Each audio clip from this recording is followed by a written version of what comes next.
All right. We are back. Welcome back to the MG Super Truck series, or rather, just the MG Truck series here on Fox Sports One. Boy, it's been a crazy season, hasn't it?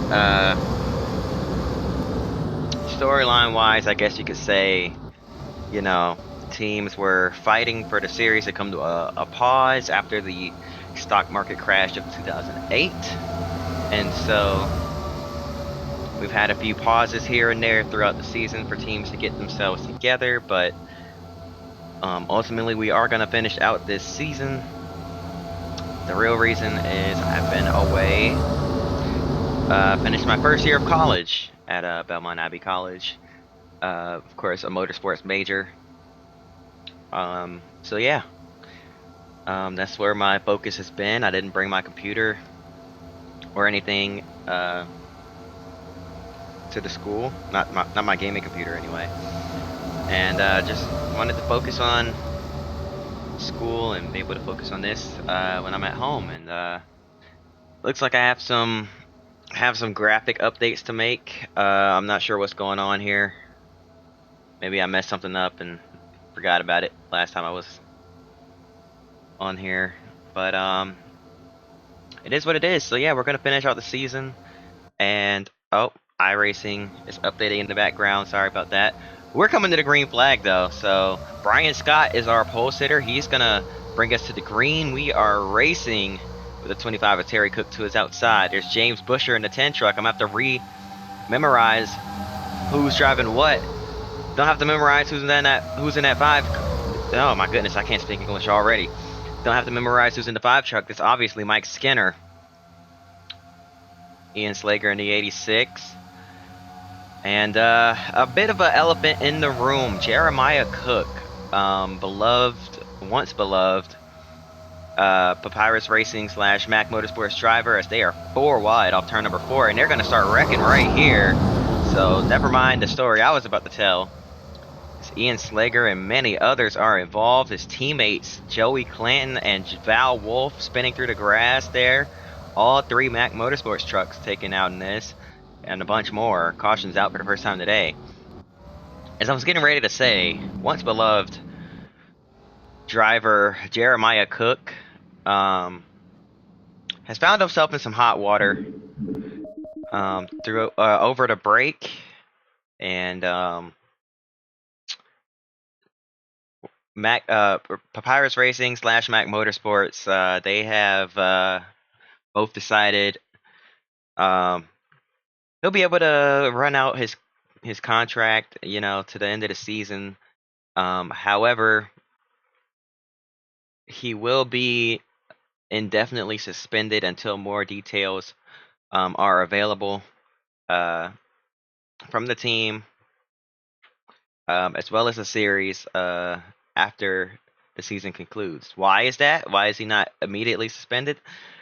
Well, I've already basically recorded most of the season for this series, as well as Pro-Am National and Pro-Am East. So yeah, can't really undo it now. His name's already there, so we're just gonna have to ride with it here, and he will be replaced at the beginning of next season. I believe there were some replays, because I recorded some of next season, or not recorded, but ran some of the races for next season already as well, just trying to prepare, and I believe he may be in some of those as well, but I will just kind of change the name. But here's what happened. You saw them bouncing off each other, coming off turn number 4. Just 4 wide gone wrong. Looks like Ian Slager got a tap from behind. Looks like, yeah, he's in the middle there getting loose. They're all kind of all over each other. And looks like a little tap from behind from the 30 pushes him up the racetrack, or maybe the 25 got into his right rear. I'm not sure. But Brian Scott into the outside wall. James Busher, Terry Cook, 29 of Mikey Kyle spinning there. Or excuse me, that's Brad Keselowski this week. My apologies. And then you see Joey Clanton jumping on the brakes. Val Wolf tried to sneak by on the bottom, just gets collected. Clanton on the brakes, gets run over. A little bit of contact from the 29, and then more trucks come piling in. You see the 9 of Max Pappas. There's Chris Fontaine in the 84, the 1 of Johnny Benson, and others involved in this wreck. But yeah, we're gonna be doing this highlight style for the most part, to just kind of try and get back on track. This season's been dragging on for way too long, so we're gonna jump back to the green flag, the first restart of the day. But yeah, this has been a very interesting turn of events here. But we're gonna get through this, and I'll try to get through the 2010 season over the summer here. See how much I can get through. But oh, contact off of turn 4 wide again, and they're wrecking again. The 2, that is, I believe, Kevin Harvick in a 2 truck. Yes, it is. Oh, upside down, 2 trucks flipping here. Oh man, this is a terrible wreck. Ryan Sieg went flipping there. Harvick upside down as well. That was a bad one. Caution's out yet again. Let's go back and see what happened here. To bring out this caution on the restart. Aggressive racing off rip here at Michigan. Just 4 wide contact. 4 wide gone wrong yet again here. As contact is made. Oh, iRacing's opening in the background. That's funny. Contact is made here, and then Harvick just 5 wide there. That wasn't going to end well. Gets hooked up into the outside wall head on. Pretty hard impact for Harvick there. And then they just start piling in further back here. I'm sorry to pause the replay on the way through. Trying to get the camera focused.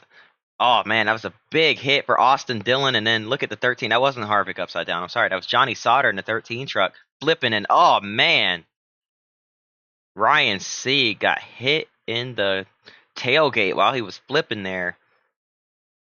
Big time damage to that 39 truck. Is hit again. A really bad crash for Ryan Sieg. More trucks spinning. And making contact there. Joey Clanton caught up in this one. Oh, Ian Slager littered in the grass further back as well. Tough break for Ian there. Yeah, that's not good.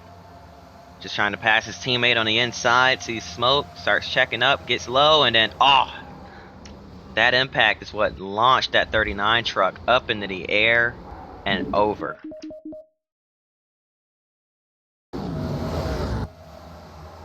Oh man, wow.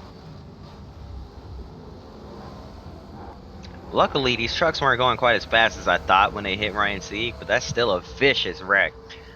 Hope he's okay. We're gonna jump back into it here.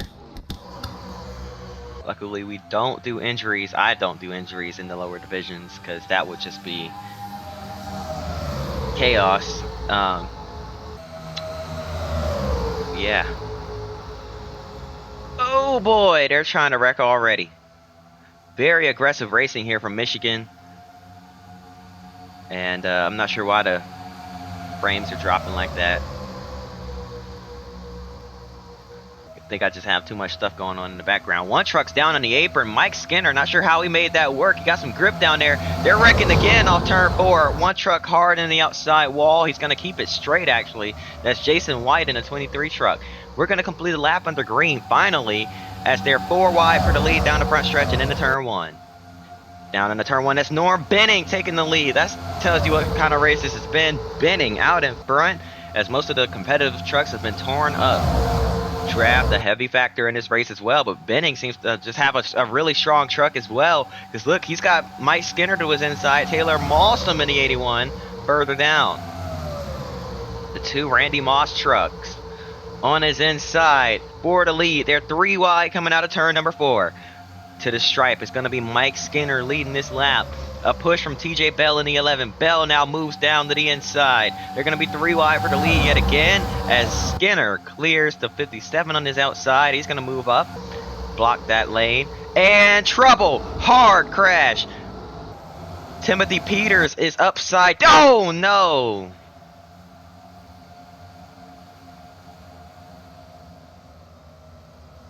I should have watched this replay before saving this race. I absolutely would not have approved of this being the race. Oh my goodness. A horrifying crash. As they squeeze together in the middle of 1 and 2 and go sliding up into the outside wall. The 17 gets pinched into the outside wall there. Momentum takes him up into the air and over. The 15 of Blake Fees almost goes over as well. The 17 gets launched up into the air as he goes over the tops of other trucks. Luckily, doesn't really get too... I mean, he does get into the catch fence there. And then Fees gets pushed over onto his roof.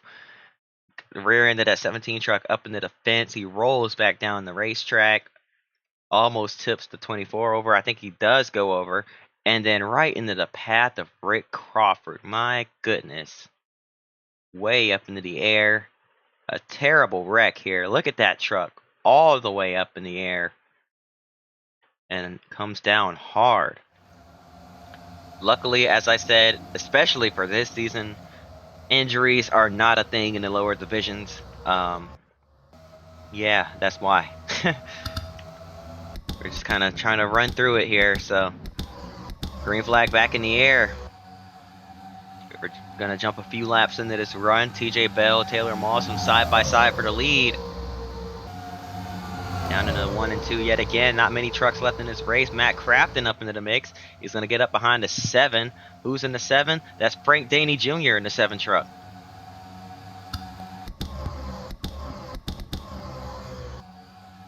We're past the halfway point. Coming up on the lap truck, that's Val Wolf. She's gonna stay relatively in the middle of the track, let them split her.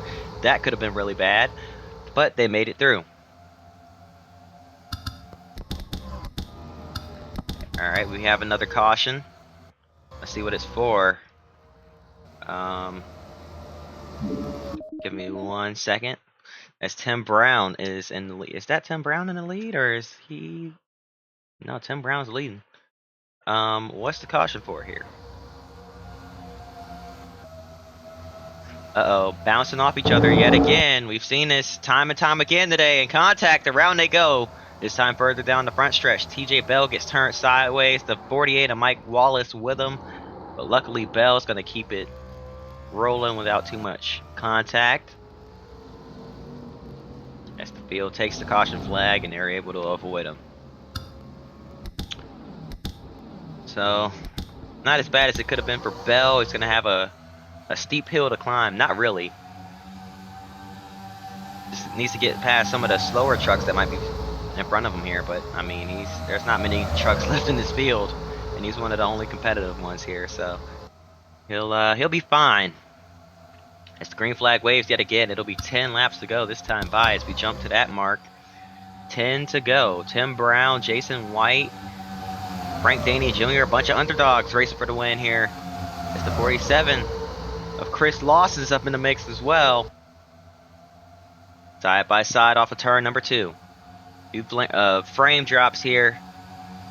Not a good sign, but looks like we're alright for now.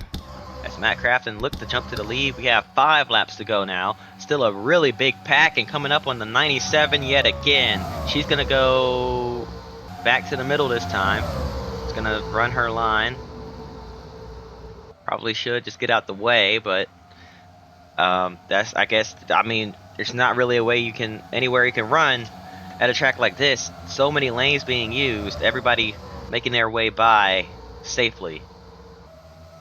A few drivers getting held up, but For the most part, they made it by safely. TJ Bell is back in the mix. He's down to the inside, looking for the lead. No drafting help on the inside, but he at least tried it. He's up in the top 5, top 6 right now. The 48 with a run. Mike Wallace with a run through the middle. As he comes off of turn number 2. Tim Brown in the lead in that 08. A rookie in the series. Same with Frank Daney in the 7 truck to the rear bumper of the 88. Gives Crafton a push off turn number 2. Does that to get them side by side. He's going to have a run on both of these trucks down the front straightaway, but has nowhere to take it as they head down into turn 1. Crafton's going to fall back. Here comes Daney to the inside. Just gets clear of the 88. Jumps to the inside. Now looking for the race lead off turn number 2. 3 laps to go. 2.5 laps to go down the back straightaway. Daney and Brown, 2 rookies, looking for the win here at Michigan.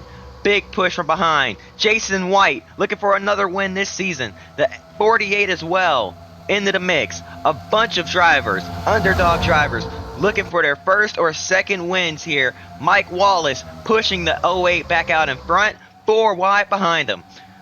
2 laps to go here from Michigan. Another lap truck coming up.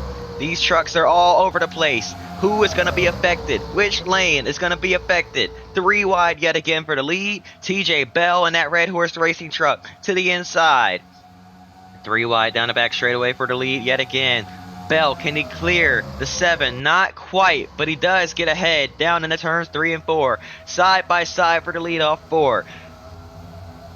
Big run for the 11, but the 08 is going to get the run off the corner. He has the momentum down the front straightaway, side by side as they come to the white flag. 1 lap to go. TJ Bell, can he hold off some of these underfunded trucks that are all working together, or is it gonna be one of these underdogs gonna pull off the upset here? Daney with a run down the back straightaway, peeking his nose out, wants to make a move for the win. Can he quite get there? Not quite. But he's still going to try it, sending it down into 3 and 4. Daney to the inside. Brown up high. Here comes the 47 of Lawson. They're going to be 4 wide up turn number 4. A lap truck is going to block the outside lane. 3 wide coming to the stripe. TJ Bell is going to hang on and win. Oh my goodness, what a close finish. And a heartbreak for Tim Brown, who seemed to be in position to win off turn number 4. Had the momentum. And unfortunately, the 25, wrong place, wrong time. Obviously, the AI not exactly programmed to get out of the way. It's really a hard thing to do, I'd imagine. And yeah, that just didn't end well. Poor timing.